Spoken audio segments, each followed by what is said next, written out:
Hi guys, welcome to this video, welcome if you're new here and welcome either way. This is going to be my autumn wrap up. So the first book that I read all the way back in July, because I never did a July wrap up, it's Percy Jackson's Greek Heroes by Riordan. So this is a book that's sort of in the Percy Jackson universe, so written in the narration style of Percy Jackson, but it sort of goes through the sort of famous Greek heroes like Heracles or Hercules, if you want the Roman name. And I think it's a great way to learn these stories. I think that if you're someone who's interested in it, but books that are normally about Greek heroes and Greek stories are normally pretty dry, Percy Jackson's very funny. So, Rick Riordan writing as Percy Jackson is very funny. So the next 4 stars I have is Drowned Country by Emily Tesh. Yes, Emily Tesh.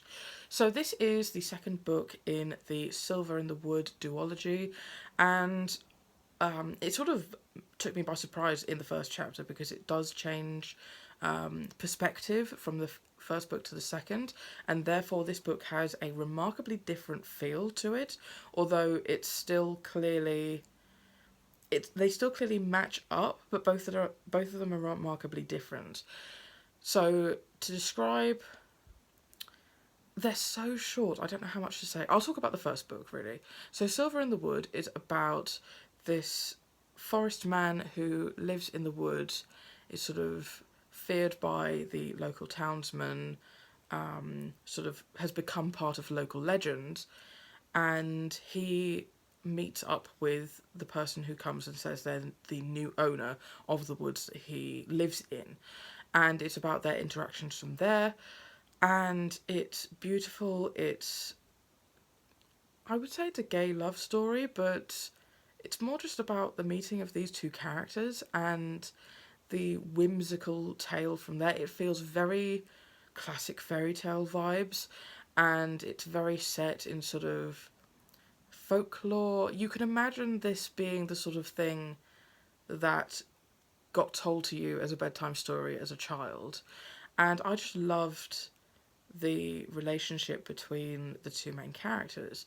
So the second book is set about a year after the events of the first book ended, and it really went nowhere that I was expecting it to go. It's far more, I don't know. I think anything I could say would be a spoiler. It's so short. So if you're looking for a short, fun, queer fantasy story, these are a great recommendation because they probably only take you about an hour each, really. But I gave this 4 stars. So this is my first 5 star of the autumn months, and that was the Tea Dragon Festival. Festival? Yes. The Tea Dragon Festival by Katie O'Neill. So I'm sure you've heard so many people recommend the Tea Dragon Society, and it was just delightful. These comics, each page I could put up as a art piece on my wall. They're so lovely, so inclusive. It's just like reading the equivalent of a hug. I don't know, they're so short. This was, I haven't read the first book. I probably should have done, but this was one I found on either Kindle or one of my other apps. But it follows a character getting ready for a festival and they find a dragon. And it's just so inclusive. There are multiple queer characters, there are multiple characters who are in queer relationships or don't abide by the binary rules of gender, and it's just a wonderful, wonderful time. I would highly recommend it. The next one I've got is another script, but this time for a musical, and that's Elizabeth the Musical, or Elizabeth Das Musical by Michael Coons. I'm not sure if that's how you pronounce that. But I discovered this musical and European musicals in general over the summer, and I very quickly became very obsessed with a number of them and would very much like to either see them come over to the UK or travel to Europe when they're being put on. So Elizabeth the Musical is following a real life was it Empress of Hungary? Oh, I'm forgetting now. Anyways, someone who I think was the Empress of Hungary, and she got assassinated. And it's taken a sort of fantastical spin on it. It follows her life and her love affair with death personified. And, oh, pause. Oh, my sister came to check on me, so I can't remember what I was saying. So, yes, death is personified in this play as a non-binary character and falls in love with Elizabeth, and it's sort of their interactions over time. I was talking to my German friend, and she was saying to me how the character of Death is also based on someone in her life. I'm not sure about the political context of the time, but I think that if you ever sort of are on the hunt for a new Gothic style musical, this soundtrack and this show is great. There's lots of versions online and fully sort of legal versions. Like I think the laws are a lot easier to get musicals recorded in Europe than it is over here or in the US. But I gave this 4 stars. The next book I read was Percy Jackson and the Greek Gods, also by Riordan. So again, this is a book that is narrated by the character Percy Jackson, created by Riordan, and he goes through the story of a lot of the Greek gods. I personally preferred this one to the one about the Greek heroes, but then I'm more interested in the tales of the Greek gods, and I find this history really fascinating, and how ancient civilizations categorized what they thought were mystical, magical occurrences that we now know to be everyday acts of science. I also find it really interesting to see what gods are actually the gods of, other than the main thing they're remembered for. Kind of like how Apollo is known as the god of archery, and the god of the sun, and the god of plagues. So it's just often they're the gods of many things, so it'd be worth looking up, it's quite interesting. And the next book, and also the next 5-star that, well, I didn't read the whole thing in August, but I did finish it in August, was Wicked, which I started for my Virgo vlog series on my channel. I think this was the sort of first vlog sort of style video I try to do, and realistically I don't get to 7 books in a week, so I really shouldn't have set it out as a sort of 7-book challenge TBR. Next time I'll sort of maybe do a weekend vlog and just have 1 or 2 books, or sort of be filming in the background and edit it all into one video, because that series is now like 8 videos long or something ridiculous, and I still have 1 book I haven't finished, and I started that series very early on in the year. So I loved this book so much. It took me so long to read because I got about halfway through, and I think just with everything going on in the world and with how heavy the book's subject matter was in terms of the racism aspect and injustice aspect, I just wasn't ready for something so heavy at the time. But when I picked this back up and finished it, it was just so excellent.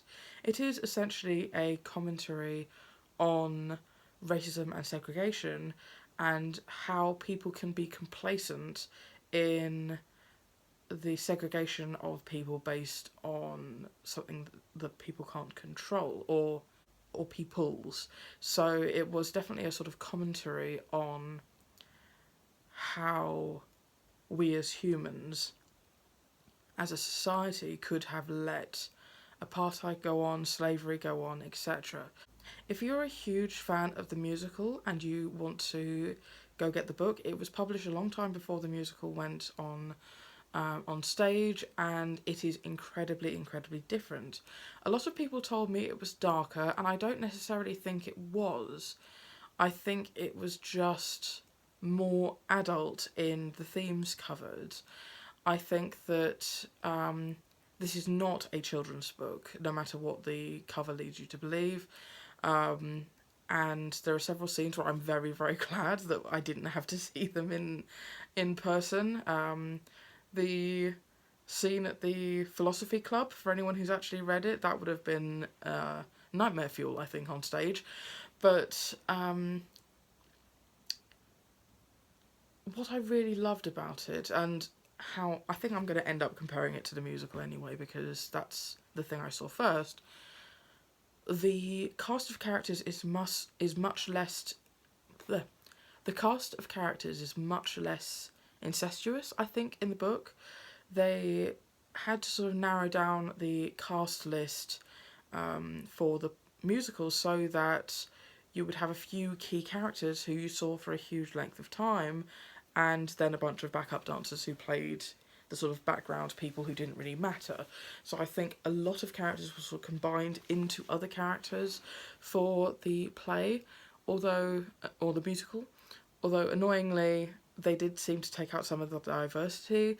So I think that Fiyero ended up being a collection of a couple of characters that were in the book, but also in the book, Fiyero was meant to be dark-skinned and meant to connect with Elphaba on that level.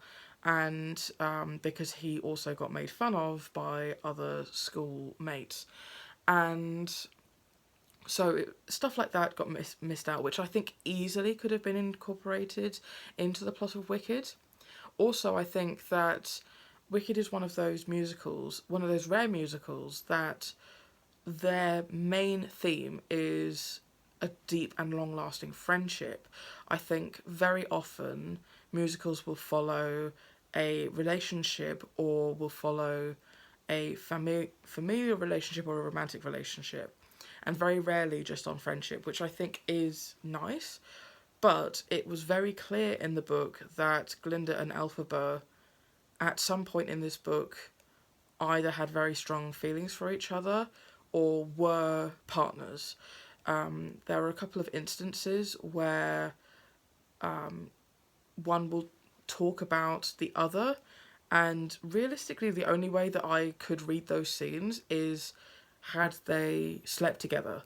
And there were several other queer characters that were completely sort of either completely missed out, or it was completely missed out that they were queer. There were a lot of bi characters. Elphaba's father ended up being bi. I don't see sexuality as a spoiler, so that was something I think. So that was a shame going into the musical. The other main thing I would say is that almost every single character was more complex in the book. I know you have more pages, but in terms of... It's very easy to pin down a good and a bad character when you watch the musical, and a lot of it is about morality. However, when you read the book, characters that you're kind of supposed to root for and who do some nice things also say and do some awful things, and vice versa. There are no characters that are sort of beyond scrutiny and beyond doing something bad. And that is true of characters whether or not they are a main character who plays a substantial role, or side characters that are only in a brief area of the story. And I think that made it far more interesting. There were lots of actions and things that people said or animals said in the book where I would not condone that behaviour, but that's the whole point of them being there, is that it was to be a commentary on racism, really, and xenophobia.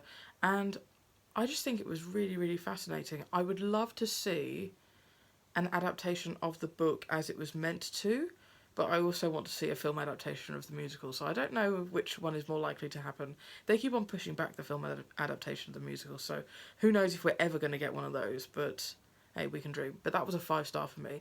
I will 100% be rereading it to sort of knowing what I know from how it ends and how it plays out. I'd love to see the seeds for that being laid out as the story goes on, but highly, highly recommend. So the next book I read was another 4-star, and that was Demons of the Ocean by Justin Somper. So this was a reread for me. This sort of series is a middle grade series that's a guilty pleasure for me. I still really enjoy the plot. It is quite a, would I say simple? Easily digestible story, and I wanted to reread this one so that I could go on and actually finish out the series, because I never did on my first time reading it. It's about twins who, after their father dies, they find that their futures are being decided for them by the adults in their lives.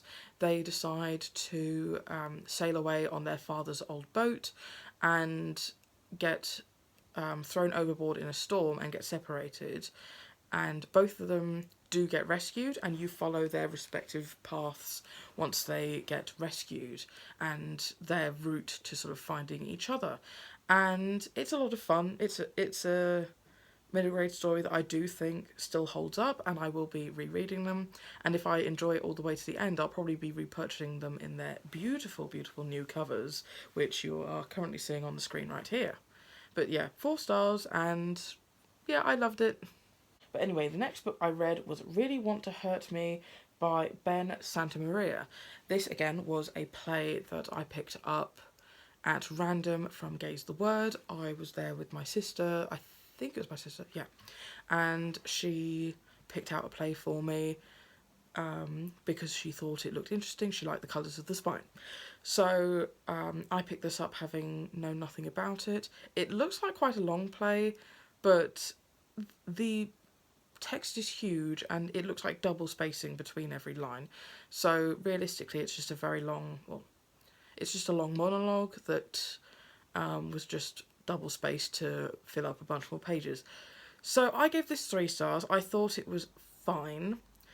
It was very basic. I think the merit of it is that if you have a drama group where you have some young actors who are entering sort of mid-teens and want to give them something that's going to be a bit more of a challenge, memory-wise, to remember a huge amount of text and to be able to then play a character, I think this could be a really good exercise. But I don't see myself jumping at the opportunity to go and watch it. It follows a gay teen, although from the narration style, I think that how the character could be aged just by what he was saying jumped around a lot, and sometimes he sounded like an adult, sometimes he sounded like a young child, and I think that's down to the way it was written. I don't think it was written particularly sophisticatedly, and it jumped around a lot in tone as well. I think there were certain scenes where they were really poorly handled and came out of nowhere. The main character contemplates suicide at 1 or 2 occasions, and they come out of nowhere. It may be a really jovial scene to have happened earlier and a really jovial scene right afterwards. I just do not think it was handled very well, and I think it was quite insensitive. It's just sort of a teenage boy getting to grips with life and being gay, and I also think that there was a lot of 90s music references, and unless they were playing that music alongside the play, I really don't think it would work, because I find when a piece of fiction relies on another work of fiction or a bunch of songs to indicate tone and mood, it really doesn't work as a universal thing, because not everyone will have heard those things, or not everyone will go out of their way to consume that other media in order to understand the reference that a main character is making. And I mean, it was a one-person monologue with very little need for set or props, and could be very easily done by a low-budget drama group. However, I do think that the in the introduction of certain choice pieces of furniture or certain choice props could really, really have improved this. I think that a lot of it was telling, not showing. There was very little stage directions, and I feel like if, say, a table and chair could have represented a whole bunch of types of furniture, I think that having certain actions that the character is talking about being acted out by the character in the stage directions rather than him saying what he is doing, I think could be portraying it a lot more effectively than currently it is.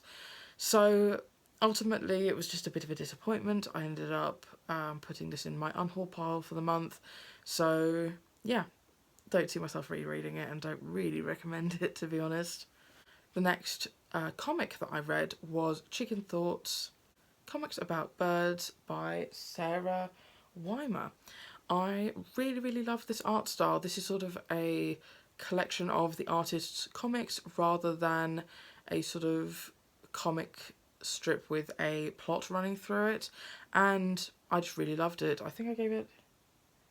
Yes, I did give it 5 stars. It was just delightful. And if you're a fan of this artist, I'm sure they have a lot of their work already online that you can look through. But this was just great, so I'd highly recommend. The next book I got to was Death Threat by Vivek Shreya. This was a very meta read because it is Vivek Shreya writing a book about Vivek Shreya writing a book about getting death threats. And I think that it was very, very cleverly done. It's also a graphic novel, but with a bit more of a serious undertone. And it is about the horrible hatred that Vivek Shreya has got online over the course of her transition and over the course of her writing her books. I would very much like to pick up I'm Afraid of Men by the same author, which is a sort of little essay manifesto style read. But I think it just sort of gives an idea to the reader of how someone can feel safe behind the anonymity or the perceived anonymity of the internet, and someone can feel so safe to threaten to kill someone. I don't understand how, as a society, we ever got to the point where that is people think that's an okay thing to do, which is ridiculous. But if you're looking for a easily digestible story with a trans main character, then easily digestible, not that it's an easy thing to read about, but I think that the graphic novel format could make it more accessible to a wider range of readers. But it was an enlightening read rather than an enjoyable one. I think I'm going to put that. And I gave it 4 stars? Yes, I did. So the penultimate book I've got is From Ace to Z. Now, this was a tiny little dictionary, basically, that I picked up at a train station when I needed something quick to read. I love picking up non-fiction that is aimed at non-LGBT people or straight and cis people to introduce them to the concept of in the LGBT community, so that when people in my life ask me for recommendations, I have a fully formed opinion on what I can recommend them. This I don't think is going to be one of them unless they wanted specifically a dictionary. The dictionary format is the sort of thing where it's not a fun thing to read from start to finish. I mean, I'm not going to pick up the average dictionary and just like, oh, I wonder what letter I'm going to read today. I think that it was fairly accurate for most of the definitions, apart from the definition of bisexuality and how it differs from pansexuality, and the definition of sort of, not the definition of, but how trans fits into the rest of the LGBT acronym. So I think this is the sort of book where new versions will come out over time, but I think it could have done with more input from a wider variety of people in order to make it the best it could be before it came out, because it fell into a very old stereotype of bisexual people not dating trans people, which is just not correct in terms of how it differs from pansexuality.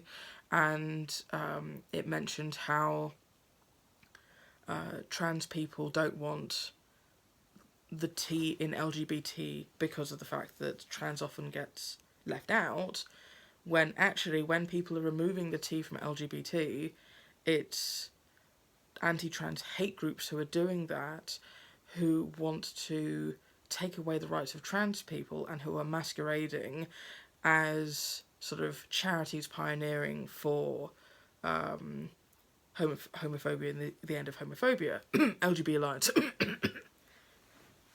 And the last book that I have to talk to you about is The Fellowship of the Ring by J.R.R. Tolkien, and I gave this 4 stars. I was kind of hoping that this would be like my new favourite fantasy book of all time, but I really respect what this did for the fantasy genre in the time that it came out and in all the decades since it came out. I think that it absolutely stands the test of time, and it was so evident how vast the world is that Tolkien created in this book. And I love getting to know now where a lot of references come from, where I've heard people reference these things and I've never understood either where they came from or what they meant in The Lord of the Rings. And I just found it really lovely. I won't go into too much detail about The Lord of the Rings, you're probably all very aware of it, but the ring that Bilbo found in The Hobbit gets passed on to Frodo, and he is tasked with taking it across the country and is joined by a variety of other characters. And to tell you any more, I think would be quite the spoiler. I'm very much looking forward to the movies once I read all the books first, but I think I'm going to take a bit of a break before I read the next one. But I can see why so many people love it. It was a really enjoyable read. I did have a couple of issues with it. Firstly was the very real lack of meaningful, recurrent female characters who had anything substantial to do in the story. Normally a female character was sort of the wife of someone who was important to the story. So I could see how that would be quite different if it came out today. I also think there was a part in the middle where a bunch of characters were introduced and they then told their part of the story and how it led them up to that point. And that part of the book was remarkably full of show and don't tell. No, tell and don't show. And I think if this was published now, I could see it being structured very differently from the beginning. I could see maybe the perspective changing to each of these characters and it being interspliced together as a sort of concurrent plot, so that by the time these characters meet each other, we could have cut them sort of recurring their backstory to the others because the viewer or the reader already knows their stories, but we're not hearing, so from the beginning of my tale, I did this, and then I did this, and then I did this, and then I did this, which brought me here. And then the next character, well, I did this, this, this, and this. So that part was a bit dull in my opinion, and I think would be very different if published now, but it was still a very enjoyable read, and it really didn't take anything away from the reading experience. So there you have it. Those are all the books that I read in August. I will release another couple of videos for the books that I read in September, October, November and December. I'm probably going to combine a few of those months as well. One, given how late these videos are, and two, there were a couple of months where I was in a bit of a reading slump and didn't get much read. But I've been filming for, I've been filming for like an hour now, so I really hope I can knock this video down to less than 20 minutes, but thank you very much for watching. Please tell me something you've read recently down in the comments below. I'd love to hear about it, and I will see you in the next video. Bye!